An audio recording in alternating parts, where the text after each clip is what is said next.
ಆಕಾಶವಾಣಿ ವಾರ್ತೆಗಳು ಓದುತ್ತಿರುವವರು ಶಿಲ್ಪಾ ಹೆಚ್ಎಂ. ಮುಖ್ಯಾಂಶಗಳು. ಉಭಯ ಸದನಗಳಲ್ಲಿ ರಾಷ್ಟ್ರಪತಿಗಳ ಭಾಷಣದ ಮೇಲಿನ ವಂದನಾ ನಿರ್ಣಯದ ಮೇಲೆ ಚರ್ಚೆ. ಇಂಡಿಯಾ ಎಐ ಇಂಪ್ಯಾಕ್ಟ್ ಶೃಂಗಸಭೆ 35,000ಕ್ಕೂ ಹೆಚ್ಚು ನೋಂದಣಿ. ಮೈ ಭಾರತ್ ಬಜೆಟ್ ಕ್ವೆಸ್ಟ್ 2026ಕ್ಕೆ ಕೇಂದ್ರ ಸಚಿವ ಡಾ ಮನ್ಸುಖ್ ಮಾಂಡವೀಯ ಚಾಲನೆ. ಐಸಿಸಿ ಟಿ20 ವಿಶ್ವಕಪ್ ಕ್ರಿಕೆಟ್ ಯುಎಸ್ಎ ತಂಡಕ್ಕೆ 239 ರನ್ಗಳ ಗುರಿ ನೀಡಿದ ಭಾರತ ಎ ತಂಡ.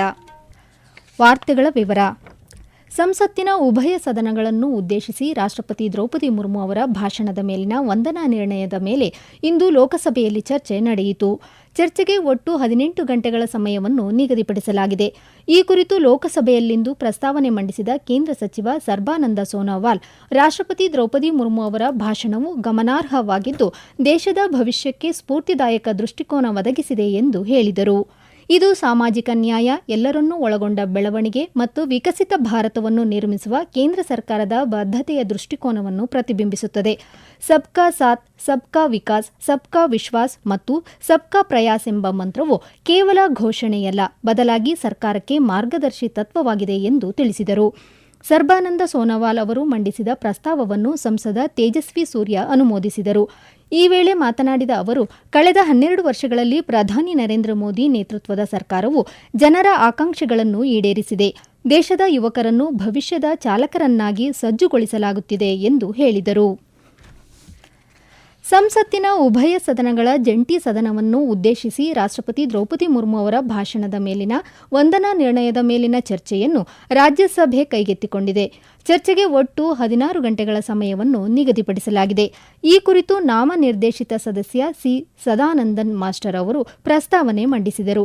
ಈ ವೇಳೆ ಮಾತನಾಡಿದ ಅವರು, ರಾಷ್ಟ್ರಪತಿ ದ್ರೌಪದಿ ಮುರ್ಮು ಅವರು ತಮ್ಮ ಭಾಷಣದಲ್ಲಿ ವಿಕಸಿತ ಭಾರತದತ್ತ ಪ್ರಯಾಣದ ಸ್ಪಷ್ಟ ಮತ್ತು ಆತ್ಮವಿಶ್ವಾಸದ ದೃಷ್ಟಿಕೋನವನ್ನು ವ್ಯಕ್ತಪಡಿಸಿದ್ದಾರೆ ಎಂದು ಹೇಳಿದರು.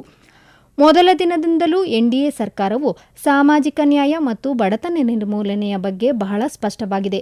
ಇದರಿಂದಾಗಿ ಕಳೆದ ದಶಕದಲ್ಲಿ 25 ಕೋಟಿ ಜನರನ್ನು ಬಡತನದಿಂದ ಹೊರತರಲು ಸಾಧ್ಯವಾಯಿತು.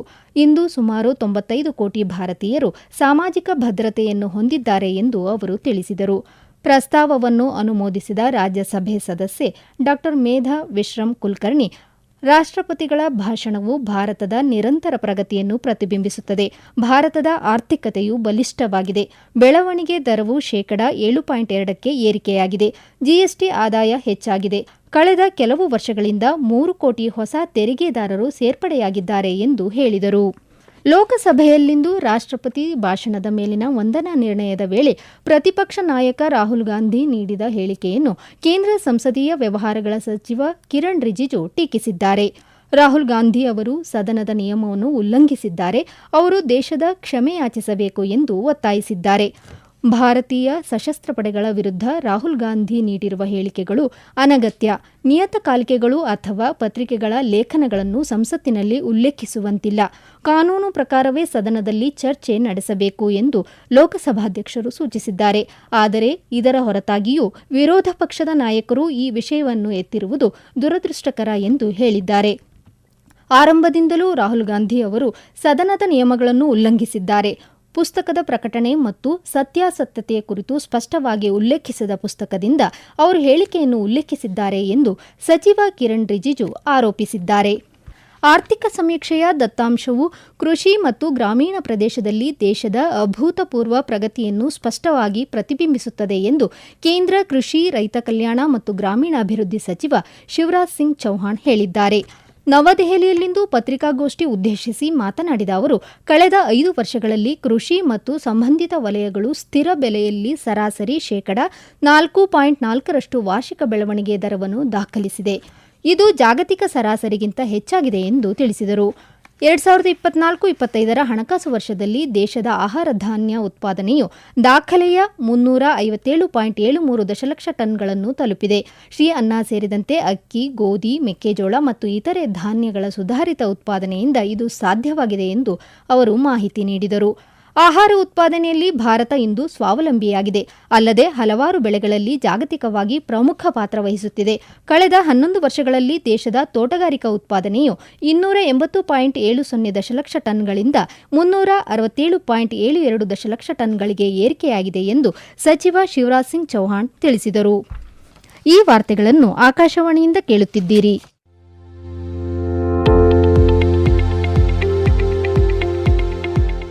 ನಮ್ಮ ಎಲ್ಲ ರಾಷ್ಟ್ರೀಯ ವಾರ್ತೆಗಳು ಹಾಗೂ ಪ್ರದೇಶ ಸಮಾಚಾರ ಈಗ ಆಕಾಶವಾಣಿ ನ್ಯೂಸ್ ಕನ್ನಡ ಯೂಟ್ಯೂಬ್ ಚಾನೆಲ್ನಲ್ಲಿ ಲಭ್ಯ. ನಮ್ಮ ಎಕ್ಸ್ ಖಾತೆ ಮತ್ತು ಇನ್ಸ್ಟಾಗ್ರಾಂ ಖಾತೆ ಆಕಾಶವಾಣಿ ನ್ಯೂಸ್ ಕನ್ನಡ. ಹೆಚ್ಚಿನ ಮಾಹಿತಿಗಾಗಿ ನಮ್ಮ ಫೇಸ್ಬುಕ್ ಖಾತೆ ಆಕಾಶವಾಣಿ ವಾರ್ತೆ ಕನ್ನಡವನ್ನು ಅನುಸರಿಸಿ. ಮಾಹಿತಿಗಳ ಹೂರಣ, ವಾರದ ಕಾರ್ಯಕ್ರಮ, ಪ್ರಚಲಿತ ವಿದ್ಯಮಾನ ಪ್ರತಿ ಬುಧವಾರ ರಾತ್ರಿ 9:15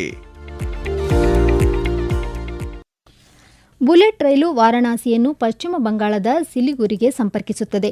ಈ ರೈಲನ್ನು ನಂತರ ಅಸ್ಸಾಂಗೆ ವಿಸ್ತರಿಸಲಾಗುವುದು ಎಂದು ರೈಲ್ವೆ ಸಚಿವ ಅಶ್ವಿನಿ ವೈಷ್ಣವ್ ತಿಳಿಸಿದ್ದಾರೆ. ಇಂದು ಬಜೆಟ್ ನಂತರದ ವರ್ಚುವಲ್ ಸಂವಾದದಲ್ಲಿ ಮಾಧ್ಯಮವನ್ನು ಉದ್ದೇಶಿಸಿ ಮಾತನಾಡಿದ ಸಚಿವರು, ರೈಲ್ವೆ ಸಚಿವಾಲಯವು 2026-27ರಲ್ಲಿ ಪಶ್ಚಿಮ ಬಂಗಾಳಕ್ಕೆ 14,205 ಕೋಟಿ ರೂಪಾಯಿಗಳನ್ನು ಮಂಜೂರು ಮಾಡಿದೆ ಎಂದು ಮಾಹಿತಿ ನೀಡಿದರು. ನ್ಯಾಯಾಲಯದ ಆದೇಶದ ಹೊರತಾಗಿಯೂ ಪಶ್ಚಿಮ ಬಂಗಾಳ ಸರ್ಕಾರವು ಕೋಲ್ಕತ್ತಾದ ಚಿನ್ರಿ ಘಾಟ್ನಲ್ಲಿ ಮೆಟ್ರೋ ರೈಲು ಯೋಜನೆಗೆ ಭೂಮಿಯನ್ನು ನೀಡಿಲ್ಲ ಎಂದು ಆರೋಪಿಸಿದ ಅವರು, ರೈಲು ಅಪಘಾತದಿಂದ ಆನೆಗಳ ಸಾವನ್ನು ತಡೆಯಲು ಎಐ ತಂತ್ರಜ್ಞಾನವನ್ನು ಬಳಸಲಾಗುವುದು ಎಂದು ಸಚಿವ ಅಶ್ವಿನಿ ವೈಷ್ಣವ್ ತಿಳಿಸಿದರು. ಈ ತಿಂಗಳ 16ರಂದು ನವದೆಹಲಿಯಲ್ಲಿ ಪ್ರಾರಂಭವಾಗುವ ಇಂಡಿಯಾ ಎಐ ಇಂಪ್ಯಾಕ್ಟ್ ಶೃಂಗಸಭೆಗೆ 35,000ಕ್ಕೂ ಹೆಚ್ಚು ನೋಂದಣಿಗಳು ಬಂದಿವೆ. 5 ದಿನಗಳ ಈ ಶೃಂಗಸಭೆಯಲ್ಲಿ ಸುಮಾರು 20 ದೇಶಗಳ ನಾಯಕರು, ವಿವಿಧ ದೇಶಗಳ ಸಚಿವರು ಹಾಗೂ ಪ್ರಮುಖ ಜಾಗತಿಕ ಮತ್ತು ಭಾರತೀಯ ಕಂಪನಿಗಳ 40ಕ್ಕೂ ಹೆಚ್ಚು ಮುಖ್ಯ ಕಾರ್ಯನಿರ್ವಹಣಾಧಿಕಾರಿಗಳು ಭಾಗವಹಿಸುವ ನಿರೀಕ್ಷೆಯಿದೆ ಎಂದು ಕೇಂದ್ರ ಎಲೆಕ್ಟ್ರಾನಿಕ್ಸ್ ಮತ್ತು ಮಾಹಿತಿ ತಂತ್ರಜ್ಞಾನ ಸಚಿವಾಲಯ ತಿಳಿಸಿದೆ. ನಾವೀನ್ಯಕಾರರು, ಸಂಶೋಧಕರು, ತಂತ್ರಜ್ಞಾನ ಅಧಿಕಾರಿಗಳು ಸೇರಿದಂತೆ ಜಾಗತಿಕ ಕೃತಕ ಬುದ್ಧಿಮತ್ತೆ ಪರಿಸರ ವ್ಯವಸ್ಥೆಯ ಸುಮಾರು 500 ತಜ್ಞರು ಶೃಂಗಸಭೆಯಲ್ಲಿ ಭಾಗವಹಿಸುವ ನಿರೀಕ್ಷೆಯಿದೆ. ಈ ಶೃಂಗಸಭೆಯು 7 ಪ್ರಮುಖ ಕಾರ್ಯಕ್ರಮಗಳನ್ನು ಒಳಗೊಂಡಿದ್ದು ಒಟ್ಟಾರೆ 3 ಲಕ್ಷಕ್ಕೂ ಹೆಚ್ಚು ಜನರು ಭಾಗವಹಿಸುವ ಸಾಧ್ಯತೆಯಿದೆ. ಶೃಂಗಸಭೆಯಲ್ಲಿ 500ಕ್ಕೂ ಹೆಚ್ಚು ಎಐ ಸ್ಟಾರ್ಟ್ಅಪ್ಗಳಿಂದ ಪ್ರದರ್ಶನ ಇರಲಿದೆ. ಮುಖ್ಯ ಕಾರ್ಯಕ್ರಮದ ಜೊತೆಗೆ ಸುಮಾರು 500 ಅಧಿವೇಶನಗಳನ್ನು ಆಯೋಜಿಸಲಾಗಿದೆ ಎಂದು ಸಚಿವಾಲಯ ಮಾಹಿತಿ ನೀಡಿದೆ. ಕೇಂದ್ರ ಯುವ ವ್ಯವಹಾರಗಳು ಮತ್ತು ಕ್ರೀಡಾ ಸಚಿವ ಡಾ ಮನ್ಸುಖ್ ಮಾಂಡವಿಯಾ ಅವರು ಇಂದು ಮೈ ಭಾರತ್ ಬಜೆಟ್ ಕ್ವೆಸ್ಟ್ 2026ಕ್ಕೆ ಚಾಲನೆ ನೀಡಿದರು. ನಾಳೆಯಿಂದ ಪ್ರಾರಂಭವಾಗಲಿರುವ ರಾಷ್ಟ್ರವ್ಯಾಪಿ ಯುವ ಕೇಂದ್ರಿತ ಉಪಕ್ರಮವಾದ ಮೈ ಭಾರತ್ ಬಜೆಟ್ ಕ್ವೆಸ್ಟ್ 2026 ದೇಶದ ಯುವಕರಿಂದ ಕೇಂದ್ರ ಬಜೆಟ್ನ ತಿಳುವಳಿಕೆಯನ್ನು ಹೆಚ್ಚಿಸುವ ಗುರಿ ಹೊಂದಿದೆ. ದೇಶಾದ್ಯಂತ ಕಾಲೇಜುಗಳು, ಸಂಸ್ಥೆಗಳು ಮತ್ತು ತರಬೇತಿ ಕೇಂದ್ರಗಳ ಯುವಕರನ್ನು ರಚನಾತ್ಮಕವಾಗಿ ತೊಡಗಿಸುವ ಮೂಲಕ ನಾಗರಿಕರ ದೈನಂದಿನ ಜೀವನದಲ್ಲಿ ಬಜೆಟ್ನ ಪರಿಣಾಮದ ಕುರಿತು ತಿಳುವಳಿಕೆ ಹೆಚ್ಚಿಸಲು ಇದು ಪ್ರಯತ್ನಿಸುತ್ತದೆ. ವಿವಿಧ ಹಂತಗಳಲ್ಲಿ ನಡೆಯುವ ಸ್ಪರ್ಧೆಗಳಲ್ಲಿ ವಿಜೇತರಿಗೆ ಪ್ರಧಾನಿ ನರೇಂದ್ರ ಮೋದಿ ಅವರಿಂದ ಸಂವಾದದಲ್ಲಿ ಭಾಗವಹಿಸುವ ಅವಕಾಶವೂ ದೊರೆಯಲಿದೆ. ಪೆನ್ನಯಾರ್ ನದಿ ನೀರಿನ ಹಂಚಿಕೆಗೆ ಸಂಬಂಧಿಸಿದಂತೆ ಕರ್ನಾಟಕ ಮತ್ತು ತಮಿಳುನಾಡಿನ ನಡುವೆ ದೀರ್ಘಕಾಲದಿಂದ ಬಾಕಿ ಇರುವ ವಿವಾದವನ್ನು ಇತ್ಯರ್ಥಪಡಿಸಲು ನ್ಯಾಯಮಂಡಳಿಯನ್ನು ಸ್ಥಾಪಿಸುವಂತೆ ಕೇಂದ್ರ ಸರ್ಕಾರಕ್ಕೆ ಸುಪ್ರೀಂ ಕೋರ್ಟ್ ನಿರ್ದೇಶನ ನೀಡಿದೆ. ನ್ಯಾಯಮೂರ್ತಿಗಳಾದ ವಿಕ್ರಮ್ನಾಥ್ ಮತ್ತು ಎನ್ವಿ ಅಂಜಾರಿಯಾ ಅವರಿದ್ದ ನ್ಯಾಯಪೀಠ ಕೇಂದ್ರ ಸರ್ಕಾರಕ್ಕೆ ಅಧಿಸೂಚನೆ ಹೊರಡಿಸಿ 1 ತಿಂಗಳೊಳಗೆ ಜಲ ನ್ಯಾಯಮಂಡಳಿ ರಚಿಸುವಂತೆ ಸೂಚಿಸಿದೆ. ಮುಂಬೈನ ಡಿವೈ ಪಾಟೀಲ್ ಸ್ಪೋರ್ಟ್ಸ್ ಅಕಾಡೆಮಿ ಕ್ರೀಡಾಂಗಣದಲ್ಲಿ ಇಂದು ನಡೆಯುತ್ತಿರುವ ಐಸಿಸಿ ಟಿ20 ವಿಶ್ವಕಪ್ ಪಂದ್ಯದಲ್ಲಿ ಯುಎಸ್ಎ ತಂಡದ ವಿರುದ್ಧ ಟಾಸ್ ಸೋತು ಮೊದಲು ಬ್ಯಾಟಿಂಗ್ ಮಾಡಿದ ಭಾರತ ಎ ತಂಡ ನಿಗದಿತ 20 ಓವರ್ಗಳಲ್ಲಿ 3 ವಿಕೆಟ್ನಷ್ಟಕ್ಕೆ 238 ರನ್ ಮಾಡಿದೆ. ಗೆಲುವಿನ ಗುರಿ ಬೆನ್ನತ್ತಿರುವ ಯುಎಸ್ಎ ತಂಡ ಇತ್ತೀಚಿನ ವರದಿ ಬಂದಾಗ 8 ಓವರ್ಗಳಲ್ಲಿ 2 ವಿಕೆಟ್ನಷ್ಟಕ್ಕೆ 59 ರನ್ ಮಾಡಿ ಆಡುತ್ತಿದೆ. ಈಗ ಕೊನೆಯಲ್ಲಿ ಮತ್ತೊಮ್ಮೆ ಮುಖ್ಯಾಂಶಗಳು. ಉಭಯ ಸದನಗಳಲ್ಲಿ ರಾಷ್ಟ್ರಪತಿಗಳ ಭಾಷಣದ ಮೇಲಿನ ವಂದನಾ ನಿರ್ಣಯದ ಮೇಲೆ ಚರ್ಚೆ. ಇಂಡಿಯಾ ಎಐ ಇಂಪ್ಯಾಕ್ಟ್ ಶೃಂಗಸಭೆ 35,000ಕ್ಕೂ ಹೆಚ್ಚು ನೋಂದಣಿ. ಮೈ ಭಾರತ್ ಬಜೆಟ್ ಕ್ವೆಸ್ಟ್ 2026ಕ್ಕೆ ಕೇಂದ್ರ ಸಚಿವ ಡಾ ಮನ್ಸುಖ್ ಮಾಂಡವಿಯಾ ಚಾಲನೆ. ಐಸಿಸಿ ಟಿ20 ವಿಶ್ವಕಪ್ ಕ್ರಿಕೆಟ್ ಯುಎಸ್ಎ ತಂಡಕ್ಕೆ 239 ರನ್ಗಳ ಗುರಿ ನೀಡಿದ ಭಾರತ ಎ ತಂಡ. ಇಲ್ಲಿಗೆ ವಾರ್ತಾ ಪ್ರಸಾರ ಮುಕ್ತಾಯವಾಯಿತು. ನಮ್ಮ ಮುಂದಿನ ವಾರ್ತಾ ಪ್ರಸಾರ ನಾಳೆ ಬೆಳಗ್ಗೆ 7:05